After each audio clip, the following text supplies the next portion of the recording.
Okay, let's unpack this. I want you to imagine you're an architect, right? Okay. And you are halfway through building this incredibly complex, totally custom house. Sure. But suddenly your boss just walks in and fires you because he bought a highly automated self-swinging hammer. A self-swinging hammer. Right, exactly. And like the hammer is incredibly fast. It never gets tired. It never takes a lunch break. But there's a massive problem here. It doesn't know what a house is. Exactly. It has absolutely no idea what a house is actually supposed to look like. Right. So when the blueprints need to change or, the ground shifts unexpectedly, you're just left with this machine blindly smashing holes in the walls. Yeah, just doing damage at scale. Totally. And today, we are taking a deep dive into why that exact scenario is playing out in boardrooms everywhere. We're looking at why the biggest mistake organizations are making with artificial intelligence isn't, ignoring the technology. It's using it to replace humans instead of upgrading them. Which is such a critical distinction. It really is. We are pulling all our insights today from a fascinating research article by Dr. Jonathan H. Westover. It's titled Beyond Replacement: The AI Leadership Imperative of Human Augmentation. So if you are leading a team or honestly just trying to navigate your own career right now, our mission today is to figure out why the most important choice in business isn't whether to adopt AI, but like how to actually integrate it with the people who already know how to build a house. Yeah, and that distinction between the hammer replacing the architect versus the hammer assisting the architect, it completely changes the trajectory of a company. Right. When you look closely at historical waves of automation, I mean, whether we are talking about the introduction of enterprise software decades ago or the whole digital transformation wave of the 2010s, a really consistent pattern emerges. What's the pattern? Well, the technology itself merely enables possibilities. It doesn't dictate the future. Right. It's the organizational design and critically the leadership philosophy behind the adoption that actually determines what happens to the workforce and the bottom line. The technology is just, it's just raw material. Just raw material. Okay. Reading through Dr. Westover's research, you realize organizations are essentially splitting into two fundamentally opposed camps right now when it comes to that philosophy. Yes, very polarized. Right. So first you have companies that are looking at their workforce, looking at AI, and basically deciding their primary goal is just to buy cheaper labor. They want to cut costs. Exactly. They treat the AI as a direct substitute for a human worker to, save a buck. They want to eliminate tasks, shrink headcount. In the research, economists refer to this mindset as the substitution effect, or cost arbitrage. And the environment inside a company running on that replacement strategy becomes very, very rigid. How so? Because the whole goal is to remove the human from the equation as much as possible, right? So these organizations tend to implement completely opaque algorithms. Like a black box. Exactly like a black box. The machine spits out a decision, nobody really knows how it got there, and the workflows are locked down so tightly that human discretion is basically stripped away. Wow. Yeah, the worker is viewed as, well, essentially a liability on a spreadsheet that just needs to be zeroed out. That sounds miserable. But then you look at the other camp, which is operating on what they call the augmentation strategy. The complete inverse. Totally. They treat AI as a complement to human capabilities. Mm-hmm. They're aiming for what economists call the productivity effect. So instead of trying to find ways to fire the worker, they're looking for ways to amplify the worker's judgment. Right, which means keeping them in the loop. Yeah, exactly. I mean, it definitely automates the boring, routine subtasks. Mm-hmm. Like nobody wants to spend 3 hours manually formatting a spreadsheet. No, nobody. But it intentionally keeps the human in the loop for the final call. The AI has to be explainable so the human can understand its reasoning, crust it, and actually override it if the context demands it. Which brings us back to aviation. Yes. Augmentation is treating AI like a co-pilot that instantly processes all the instrument data, right? Yeah. Rather than treating it like an autopilot system where you just lock the human pilot out of the cockpit and, just cross your fingers and hope the machine knows how to land in a thunderstorm. And what's fascinating here is that we are actually seeing the fallout of these two different mindsets in real time. Oh, the McKinsey data. Exactly. If you look at 2023 data from McKinsey, 55% of organizations have now adopted AI in at least one business function. 55%. That's more than half. Yeah, and compare that to just 20% back in 2017. That is breakneck speed. It really is. The adoption is moving so fast. But the outcomes of that adoption are wildly polarized based on which philosophy the company chose. replacement or augmentation. And the disparity in the numbers is huge. The text cites research by Fountain showing that firms investing heavily in human AI collaboration, the ones leaning hard into that augmentation copilot model we just talked about, they are seeing a 30% higher rate of product and service innovation compared to the firms just trying to cut costs with replacement. 30% is massive. It's enough to completely dominate a market over a 5-year period. Absolutely. And industry pressures often force these strategies one way or the other. Take the financial services sector, for example. Right. A bank operates under incredibly heavy regulatory scrutiny. If they deny a loan, they have to be able to legally explain exactly why that decision was made. Oh, so they can't use the black box. Exactly. Because of that external pressure for explainability, financial institutions lean heavily into augmentation. They use the AI to generate deep insights or flag, complex fraud patterns at scale, but they preserve the human decision authority. That makes sense. But conversely, if you look at sectors like logistics or certain types of heavy manufacturing, you see a much higher rate of attempted full automation. The goal there is often pure replacement from day one. Okay, I hear that, but I'm looking at these numbers, and honestly, the math isn't really mathing for me. What do you mean? Well, let's say a logistics company adopts a pure replacement strategy.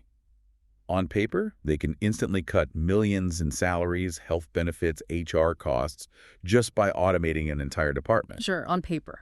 Right. So shouldn't that pure cost-cutting be strictly more profitable in the long run?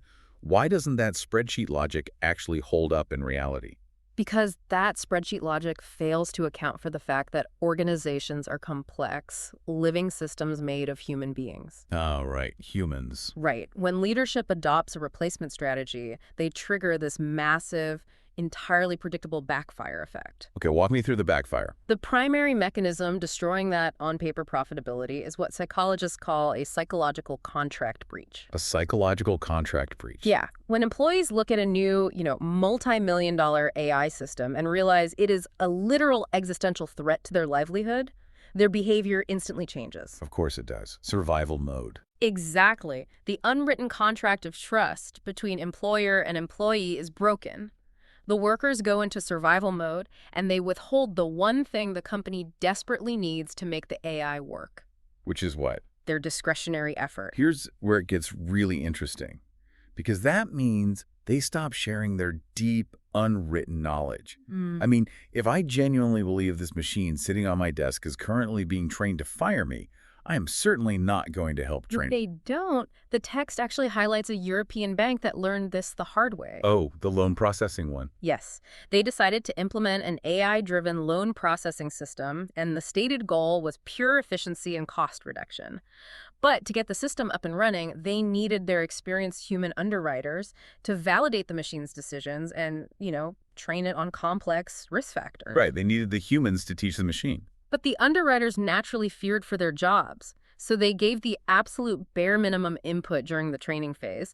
They essentially went on a silent strike. A silent strike. That's fascinating. And because the system was trained on inadequate human insight, during its first 6 months of operation, the bank experienced a staggering 40% increase in error rates. Wait, 40%? 40% increase, yes. So the underwriters essentially realized they were being asked to dig their own graves, so they just handed the AI a broken shovel. That's a perfect way to put it. I mean, that is a brilliant survival tactic for the worker, but an absolute nightmare for the company's bottom line. You are paying millions for a system that is making 40% more mistakes because the human expertise just walked out the door, mentally, if not physically. Exactly. And it leads directly into a related disaster known as capability erosion. Capability erosion. Yeah, this happens when an organization gets overconfident in its new tech. They fire the human experts, completely unaware that the AI system is actually incredibly brittle. Brittle in what way? Like, it might handle 90% of routine tasks perfectly, right? Yeah. But it cannot handle edge cases or contextual nuance or sudden shifts in the broader environment. Right, which reminds me of the retailer case study in the research. It perfectly illustrates that brittleness. Oh, the supply chain one. Yeah. So a major retailer implements this highly sophisticated inventory management AI, and they decide, well, we no longer need our seasoned human merchant. They fire the architects. Exactly. Everything is running smoothly for a bit until a massive, unexpected supply chain disruption hits the global market. And what happens? Suddenly, the AI system has no idea how to process this unprecedented event. It completely lacks the contextual market knowledge to adapt. And more importantly, it doesn't have the deep personal supplier relationships that the fired human merchants used to hold in their heads. Right. An AI can't take a supplier out to lunch. Exactly. When a crisis hits, an AI can't call a supplier it's known for 10 years and ask for a favor to reroute a shipment. The system just blindly ordered based on outdated patterns, and it generated massive overstock costs. Because the organization effectively optimized itself for a static, routine environment that just didn't exist anymore. Right, they completely lost their ability to adapt. So the challenge becomes, how do you avoid that trap? How do you actually build an environment where the human worker wants to help the machine succeed? Right. And the research outlines a blueprint for getting this right, starting with how a company communicates. And Siemens provides a really perfect roadmap for that communication. They really do. They were rolling out a predictive maintenance AI across their manufacturing facilities. And, just for context, predictive maintenance means the AI uses sensors to tell you a machine is going to break down before it actually breaks. Very useful. Super useful. But instead of the executives just buying the software and forcing the engineers to use it, leadership launched a massive multi-month engagement process. They brought them into the room. Yes. They brought the actual floor engineers into the room and asked them to define exactly which decisions required human judgment and which ones needed algorithmic support. So they mitigated the fear by giving the workers agency over the tool. It was framed as a way to empower the technicians, giving them the ability to proactively prevent problems rather than constantly running around the factory floor reacting to emergencies. Yeah, the data on this is striking. It is. The Siemens facilities that had high levels of this employee engagement achieved a 35% greater reduction in downtime compared to their own facilities that had lower engagement. Wow. The psychological buy-in literally drove the performance of the software. But, buy-in and trust only get you so far. Fair point. You can communicate transparently all day long, but if the worker doesn't actually possess the skills to use the tool, you are still stuck. You can't just hand an accountant a login to a complex AI platform and expect them to magically transform their workflow. Right. Unilever recognized that exact capability gap. Yes, the AI Academy. They tackled it by launching an internal AI academy. They realized that to make augmentation work, the workforce needed comprehensive capability building. So they ended up training over 15,000 employees. 15,000? That's a massive investment. Huge. Yeah. And this wasn't just basic surface-level AI literacy like how to write a simple prompt. They trained people on how to actually integrate AI into their specific daily domains, whether that was supply chain logistics, marketing, or HR. And the return on investment for that training was just wild. Oh, yeah. Within 2 years of launching the academy, Unilever saw a 300% jump in employee-generated AI use cases. 300%. Yeah. Because when you actually demystify the technology for the people doing the daily grind, they start using it to solve highly specific friction points that the C-suite executives didn't even know existed. Exactly. But even with great training, the actual interface of the tool really matters. Yes, the UI. Right. You can train someone perfectly, but if the tool isn't designed for a human brain to interact with it, it's going to fail. And the Cleveland Clinic's work in radiology sets the absolute gold standard for that human-centered design. Oh, I love this example. When they were integrating AI into their imaging departments, they deliberately chose not to implement an autonomous diagnostic system. But autopilot. No autopilot. Instead, they designed a collaborative interface. So the AI scans the image, highlights potential abnormalities, and critically, this is the best part, it provides a statistical confidence level for its findings. It actually shows its work. It shows its work. But the human doctor retains complete interpretive authority. And what's amazing is that the AI is actually programmed to learn from the cases where the human doctor disagrees with it. Right. The human corrects the machine, and the machine gets sharper. And by using this collaborative design, the Cleveland Clinic saw a 23% improvement in diagnostic speed. Without losing any quality. Exactly, without sacrificing a single drop of diagnostic quality. The radiologists embraced it because the AI was doing the exhausting, routine screening work. It freed up their cognitive bandwidth, allowing them to focus their deep medical expertise on the highly complex, ambiguous cases. And that shift in the doctor's day-to-day focus hints at a much bigger organizational requirement, which is role redesign. You have to fundamentally reconceptualize what a person's job actually is. JP Morgan Chase executed this beautifully with their Core9 platform. Contract intelligence? Exactly. They deployed AI to review massive commercial loan agreements. Historically, this was incredibly tedious work. Oh, I can imagine. Yeah, lawyers and paralegals just staring at hundreds of pages of boilerplate text looking for irregular clauses. Yeah. It consumed about 360,000 person-hours a year. Okay, so if JP Morgan was operating on a replacement strategy, they would have looked at those 360,000 saved hours. And they would have salivated. Right. They would have fired a massive chunk of their legal staff and just patted themselves on the back for cutting costs. But they didn't. Instead, they pivoted those highly trained legal professionals. Right. Because the AI was now handling the routine document review and instantly flagging the anomalies, the attorneys were suddenly freed up. What did they do with them?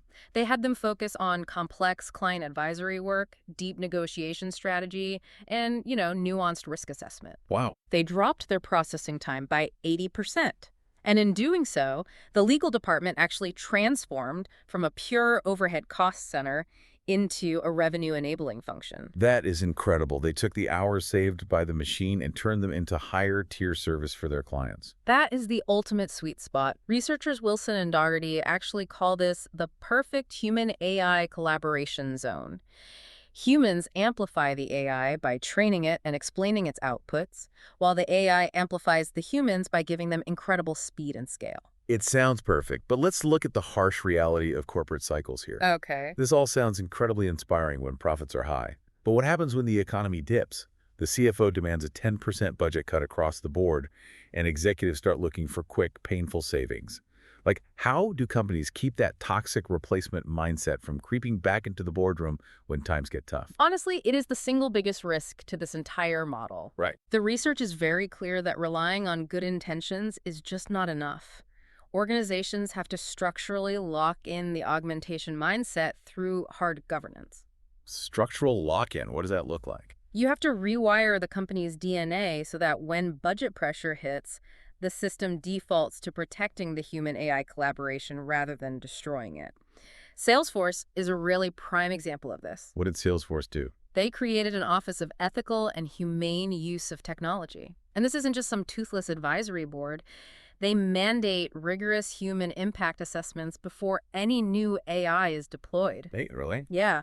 The product and engineering teams literally have to prove how their new features will augment user capabilities rather than just quietly replacing them. It builds a real bureaucratic barrier against that default efficiency-only mindset. That's brilliant. You also have to spread the power out, though. Yeah. The research advocates heavily for democratizing the technology through what they call citizen development programs. Yes. Typically, when a new tech rolls out, it comes down as a mandate from some ivory tower IT department, right? And everyone's terrified of it. Exactly. Normal employees are terrified. But if you give non-technical employees the tools to build and configure their own AI solutions for their own specific workflows, that fear just evaporates. They take ownership of the machine. But to make those citizen development programs actually work, you need continuous learning systems that bridge the gap between the tech experts and the daily workers. How so? Well, Microsoft does this through 6-month AI rotation programs. They take their deep AI specialists and embed them directly into different non-technical business units. Well, that's smart. It does two things. First, it spreads technical expertise out onto the actual floor where the work gets done. But second, it forces the AI developers to see how messy the real world is. Right. The real world doesn't look like a lab. Exactly. They gather vital insights on how people actually collaborate with the tools, which prevents them from building systems that look great on a whiteboard but fail in a busy office. But all of these structural changes, the governance, the embedded developers, the training academies, they require a massive shift in how we view the basic relationship between an employer and an employee. The psychological contract again? Exactly. The research frames this as the evolution of the psychological contract. For decades, the implicit deal was pretty simple, right?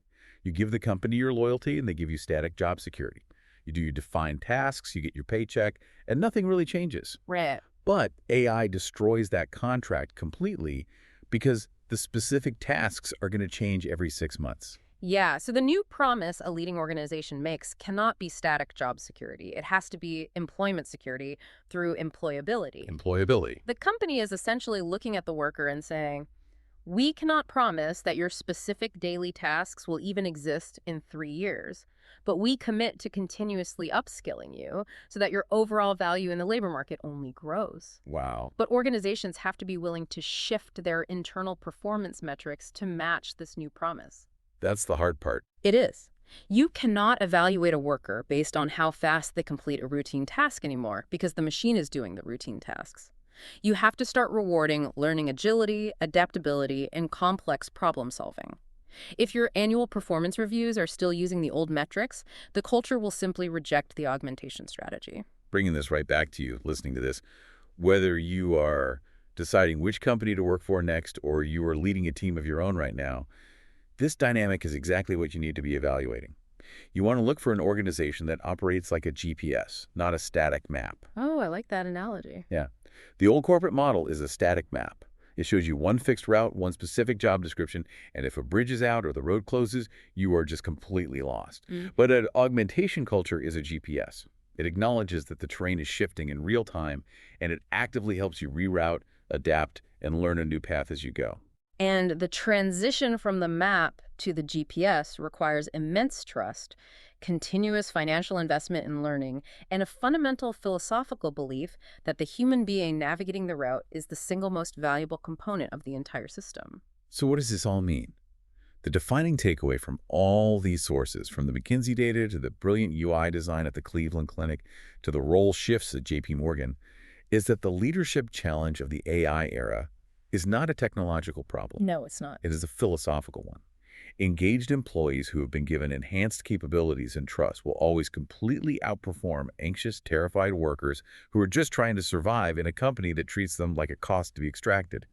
Your uniquely human skills, your empathy, your ability to navigate deep ambiguity, your contextual judgment when things go wrong, those traits are becoming infinitely more valuable right now. Because technology is simply the enabler. It expands the menu of what is possible, but it is the human choices, how we design the daily roles, how transparently we communicate, how we govern the rollout, that will determine whether AI creates a new era of broadly shared prosperity or just a deeply fractured, paranoid workforce. Yeah. The machine doesn't get to decide that. We do. We do. As we wrap up this deep dive, there's one final unwritten consequence to all of this that I want to leave you with. Okay. Let's say an organization gets this perfectly right. They successfully implement total utopian augmentation. The AI takes over absolutely all the routine, pattern-based, boring tasks. Right, the dream. Right. But that leaves the human workers to deal exclusively with the highly ambiguous, high-stakes, deeply complex problem-solving. Oh, I see where you're going. If you were forced to operate at that absolute peak level of heavy cognitive work all day, every day, without those mindless little tasks that used to give your brain a 20-minute break, how will that affect human fatigue? What does severe burnout actually look like in a fully augmented workforce where the easy tasks just don't exist anymore? Think about that the next time you hop in the cockpit with your new AI co-pilot.